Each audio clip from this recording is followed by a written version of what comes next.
अब खबरों की तफसीलात। सबसे पहले बात करें चेयरमैन पीटीआई इमरान खान की मुमकिन गिरफ्तारी। फैसलाबाद में तहरीक इंसाफ के कारकुनान सड़कों पर आ गए। कोहिनूर चौक, अड्डा चौक, खुड़ियावाला चौक और जिला कौंसिल चौक में एहतजाज किया। दूसरी जानिब इमरान खान की गिरफ्तारी की कोशिश और कारकुनान पर तशद्दुद, जंग में पाकिस्तान तहरीक इंसाफ का एहतजाज। साबिक वफाकी वजीर शेख वकास अकरम की जानिब से रैली निकाली गई। शेख वकास अकरम ने कहा, इमरान खान की गिरफ्तारी की कोशिश में कारकुनान सीसा पलाई दीवार साबित होंगे। रैली का आगाज नवाज चौक से हुआ, जो मुख्तलिफ रास्तों से होती हुई कचहरी चौक पर जारी पीटीआई के मरकजी एहतजाज में पहुंची।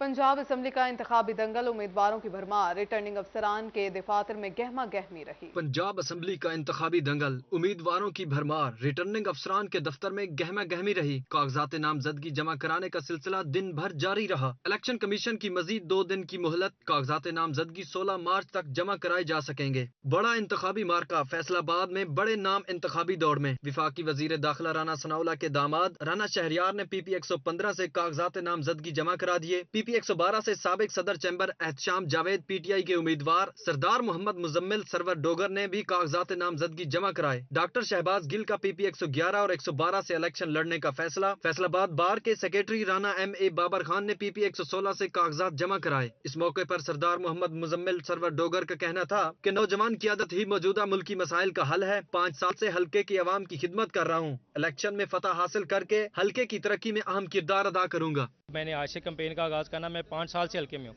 और मैं अपनी वाम के दरमियान हूँ और मेरा जो मंशूर है, मेरे लोगों को पता है कि हम सिर्फ़ और सिर्फ हमारा मकसद अपनी वाम की खिदमत करना है। और इंशाल्लाह ताला मैं पूरी उम्मीद हूँ कि अल्लाह ताला मुझे कामयाबी से हमकिनार करेगा, क्योंकि हमने पाँच साल हल्के में लोगों की खिदमत की है, लोगों की खुशियों गमियों में शरीक रहे हैं। पाकिस्तान तहरीक इंसाफ के रहनुमा नदीम आफ्ताब सिंधु ने कागजात नामजदगी PP 108 के रिटर्निंग ऑफिसर तारिक खान नियाजी को जमा करवा दिए। नदीम आफ्ताब सिंधु का कहना था कि तहरीक इंसाफ कामयाबी के लिए पुरजोश है, जबकि PDM का हिस्सा तमाम जमातें कागजात भी छुप छुपा कर जमा करवा रही है। सवाए PTI के पूरी PDM की जो जमातें हैं 14 की 14, उनके साथ कोई एक्टिविटी नहीं है, ना हलकों में, ना वो नॉमिनेशन पेपर्स में कहीं नज़र नहीं आ रहे।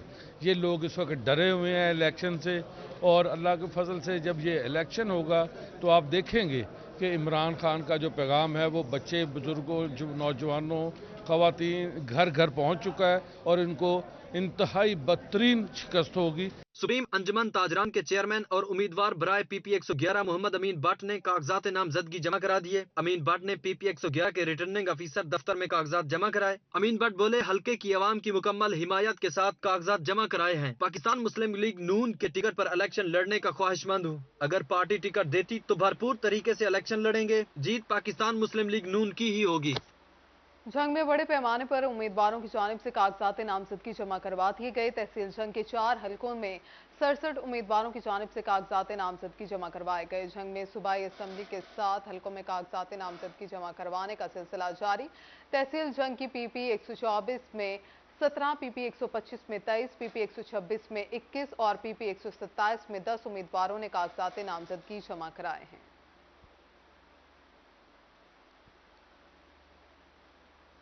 चिन्योट में भी इंतखाबी गहमा गहमी जोर पकड़ने लगी। PP 94 से PDI के मियां शौकत, अक्सर लाली, महर खालिद, नून लीग से मौलाना इलियास चिन्योटी, महर आफ्ताब हरल, पीपल्स पार्टी के सैयद अमीर अली इमाम, जमात इस्लामी के चौधरी इस्लाम खान ने कागजात नामजदगी जमा कराए।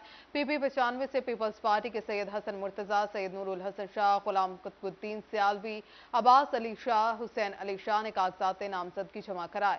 दोनों सूबाई हलकों से 51 अफराद ने कागजात नामजदगी हासिल किए थे।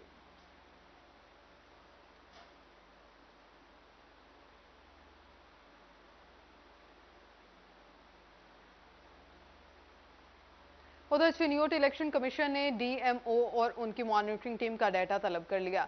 Additional deputy commissioner revenue Altaf Hussain Ansari का बतौर DMO नाम ज़ेर गौर PP 93 के लिए Zafar Abbas social welfare officer और मोहम्मद मतनी डेप्यूटी DEO का मॉनिटरिंग टीम के लिए नामजद हैं। PP 94 में Mazhar Hussain AV national bank और Mrs Zahida Aziz principal SSS Shah Burhan member monitoring team का नाम ज़ेर गौर है।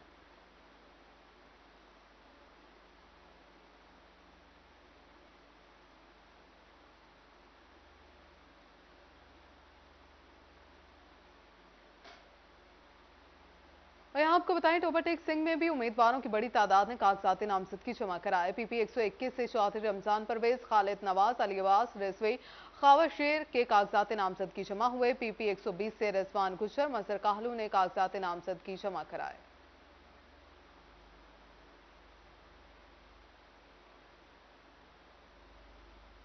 यहाँ बात करें कारसाज कंपनीज की उजारादारी बरकरार, हर हफ्ते नई कीमतें जारी करने लगी।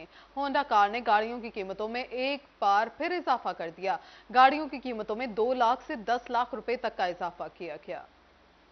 कारसाज कंपनियों की अजारादारी बरकरार, हर हफ्ते नई कीमतें जारी की जाने लगी। हुंडा कार ने गाड़ियों की कीमतों में एक बार फिर से इजाफा कर दिया। गाड़ियों की कीमतों में 2 से 10 लाख रुपए तक का इजाफा। हुंडा सिविक RS 1.5 LLCTV की कीमत में 10 लाख रुपए इजाफा। हुंडा सिविक RS की नई कीमत 1,01,99,000 रुपए हो गई। हुंडा सिविक 1.5 L ओरियल की कीमत में 8.5 लाख रुपए इजाफा। हुंडा सिविक 1.5 L ओरियल की नई कीमत 89,49,000 रुपए हो गई। हुंडा सिविक 1.5 LMCTV की कीमत में 8,20,000 रुपए इजाफा। हुंडा सिविक 1.5 LMCTV की नई कीमत 85,99,000 रुपए मुकर्रर। हुंडा HRV VTI S की कीमत 8 लाख रुपए इजाफा। हुंडा HRV VTI S की नई कीमत 81,99,000 रुपए मुकर्रर। हुंडा HRV VTI की कीमत में 7 लाख रुपए इजाफा। हुंडा HRV VTI की नई कीमत 78,99,000 रुपए हो गई। हुंडा BRV की कीमत में 5,80,000 रुपए इजाफा। हुंडा BRV की नई कीमत 65,29,000 रुपए हो गई। हुंडा सिटी एस्पायर CVT की कीमत में 5,60,000 रुपए इजाफा। हुंडा सिटी एस्पायर CVT की नई कीमत 59,79,000 रुपए हो गई। हुंडा सिटी एस्पायर मैनुअल की कीमत में 5,30,000 रुपए इजाफा। हुंडा सिटी एस्पायर मैनुअल की कीमत 57,59,000 रुपए हो गई। हुंडा सिटी CVT 1.5 L की कीमत 5,30,000 रुपए इजाफा। हुंडा सिटी CVT 1.5 L की नई कीमत 55,49,000 रुपए हो गई। हुंडा सिटी CVT 1.2 L की कीमत 2 लाख रुपए इजाफा। हुंडा सिटी CVT 1.2 L की नई कीमत 49,29,000 रुपए हो गई। हुंडा सिटी मैनुअल 1.2 L की कीमत में 2,20,000 रुपए इजाफा। हुंडा सिटी मैनुअल 1.2 L की नई कीमत 47,99,000 रुपए हो गई। शकी मालिकान के लिए गंदम के कोटे का असूल हुआ मुश्किल। नई शराइत आयद गंदम कोटा लेने के लिए मोबाइल पोर्टल पर खरीदारों के नंबर ऐड करें। सीधे साधे चक्की मालकान को गंदम का कोटा देने के लिए नई शर्त आयद कर दी गई। चक्की मालकान के लिए गंदम का कोटा लेना मजीद मुश्किल बना दिया गया। महकमा खुराक ने पोर्टल पर रजिस्टर्ड होने की नई शर्त आयद कर दी, मगर मोबाइल पोर्टल ताहाल फाल न हो सका। सदर चक्की मालकान अली अकबर का कहना था कि महकमा खुराक ने SOPs मुश्किल कर दिए हैं। डिस्ट्रिक्ट फूड कंट्रोलर फैसलाबाद ने अपना ही नया SOP बना के हमारे ऊपर 2 तारीख तलवार रख दी गई है। मेरी गवर्नमेंट पंजाब से अपील है कि इन SOP को हटाया जाए ताकि लोगों को 75 रुपये फी किलो आटा मुयसर हो सके। चक्की मालकान ने SOP सख्त होने की वजह से परेशानी का इजहार किया। चक्की मालकान का कहना था आम शहरियों को 75 रुपए फी किलो आटा फरोख्त करने के लिए SOPs नरम होने चाहिए। गली मोहल्लों से औरतें आटा खरीदने आती हैं, इनसे मोबाइल नंबर मांगना मुनासिब नहीं लगता। हम 75 रुपए किलो आटा देंगे अगर हमें महकमा खुराक गंदम देगी, और उसके ऊपर SOP से ज्यादा सख्त कर दिए हैं। हमारी गली मोहल्लों में दुकान है, एक औरत लेडीज आती है, वो कहती है कि भाई मुझे 5 किलो आटा दे दो। हम उससे कैसे नंबर लेंगे? वो तो हमारे साथ उल्टा बदतमीजी करेगी। चक्की मालकान की जानिब से मुतालबा किया जा रहा है कि पॉलिसी के मुताबिक गंदम का कोटा चक्की मालकान को दिया जाए। कैमरामैन मोहम्मद जुनैद के साथ फजील अहमद, सिटी 41 फैसलाबाद। टेक्सटाइल बहरान संगीन, नए ऑर्डर्स आना मुश्किल। मौजूदा ऑर्डर्स मंसूख होने का सिलसिला शुरू हो गया। टेक्सटाइल सेक्टर बहरान की वजह से मौजूदा ऑर्डर मंसूख होने लगे। टेक्सटाइल एक्सपोर्टर सर पकड़कर बैठ गए। नए ऑर्डर्स आना मुश्किल हो गया। मौजूदा ऑर्डर्स की मनसूखी की बड़ी वजह खाम माल की किल्लत और मुख्तलिफ मसनूआत ना मिलना है। ग्राहक ऑर्डर्स ताखीर का शिकार होने पर मंसूख करके दूसरे मुल्कों का रुख करने लगे। एक्सपोर्टर्स का कहना था कि सिर्फ एक्सपोर्ट्स ही कम नहीं हुई बल्कि एक्सपोर्टर्स भी इन्वेस्टमेंट निकालने की सोच रहे हैं। एग्जेक्टिव मेंबर एबूमा खालिद नदीम ने सिटी 41 से गुफ्तगू करते हुए कहा, हुकूमत संजीदा नहीं है। कीमती सरमाए को तबाह किया जा रहा है, जिसका माशी नुकसान बहुत ज्यादा होगा। बटन है, जिप है, इलास्टिक है और बहुत सी पैकिंग की मटेरियल्स हैं जो प्रोडक्शन हम करते हैं, बेडशीट या जो मेडअप्स बनती है, गारमेंट्स बनती है, उसमें यूज़ होती है। अब मसला ये है कि वो मिल नहीं रही। अब जिन लोगों ने ऑर्डर्स खींच खूंच के दिए हुए हैं उनके लिए पहले उनको प्रिक्योर करके उसको फुलफिल करना बहुत मुश्किल है और ये छोटी छोटी चीज़ें मिल ही नहीं रही। मामूली दरामदात बटन, जिप, इलास्टिक समेत पैकिंग अशिया ना मिलने की वजह से ऑर्डर्स मुतासर होना मुल्क की मईशत के लिए खतरनाक है। कैमरामैन हसन चौहान के साथ मोहम्मद बिलाल डोगर, सिटी 41 फैसलाबाद। फैसलाबाद में कैंसर के मरीजों से मुतालिक बुरी खबर। अलाइड अस्पताल कैंसर वार्ड में जदीद तरीन शुआओं की मशीन लीनियर एक्सीलेटर की फ्राहमी का मंसूबा ठप हो गया। महकमा स्पेशलाइज्ड हेल्थ केयर की जानिब से अलाइड अस्पताल कैंसर वार्ड में जदीद तरीन शुआओं की मशीन की फराहमी का मंसूबा रुक गया है। 1 अरब 30 करोड़ रुपए की लागत से अलाइड अस्पताल कैंसर वार्ड में लीनियर एक्सेलरेटर मशीन फराहम करने का फैसला किया गया था। एमएस अलाइड अस्पताल डॉक्टर अरशद अली चीमा का कहना था कि 2008 से लीनियर एक्सेलरेटर मशीन की फराहमी के लिए हुकूमत के साथ राब्ते में है। अरसद-दराज बाद मंजूरी मिली थी। ये 2008 से शुरू किया हुआ था और ये जाके 2008 में हम लोग जो है ना इसका पहला PC1 हमने सबमिट करवाया था और ये इतने अरसे दराज के बाद अप्रूवल हो गई थी CM से। साल 2023 में महकमा स्पेशलाइज्ड हेल्थ की जानिब से मशीन की फराहमी का मनसूबा मंजूर किया गया था। लीनियर एक्सेलरेटर मशीन की खरीदारी के लिए फंड्स भी मंजूर हो गए थे, मगर हुकूमत तब्दील होने से फंड्स रुक गए, जिसके सबब मशीन की फराहमी पर भी काम रुका हुआ है।